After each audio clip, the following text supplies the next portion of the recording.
Hey, and I don't know what your anxiety level is or peace level, but we'll just take a deep breath in and out and just know that God's got it under control.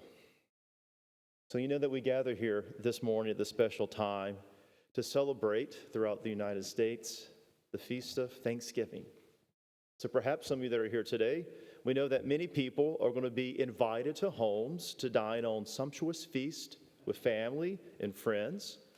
And of course, too, I know ideally most are happily looking forward to a good Thanksgiving meal.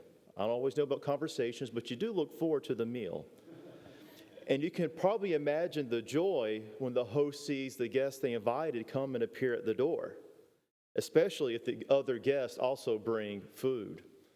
Or you can also be like, like my dad, and he cooks so much food. I'm like, who all else is coming? It's kind of like the internet meme. You've got beans, greens, potatoes, tomatoes, you name it. But we have the food.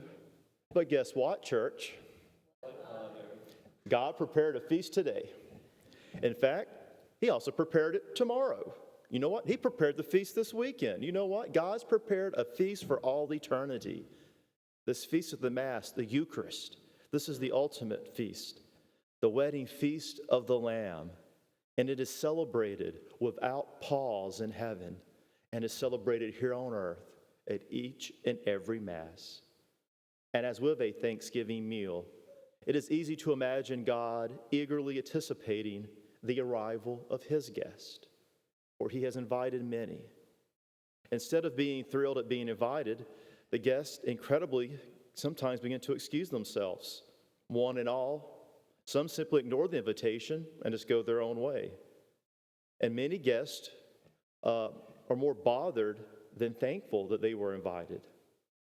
However, today, let's happily and thankfully accept God's invitation to the banquet. We are here today to celebrate this Mass. And as we have now entered the church for this feast, let us enter His gates with thanksgiving, His courts with praise. And happy are all who are called to the supper of the Lamb.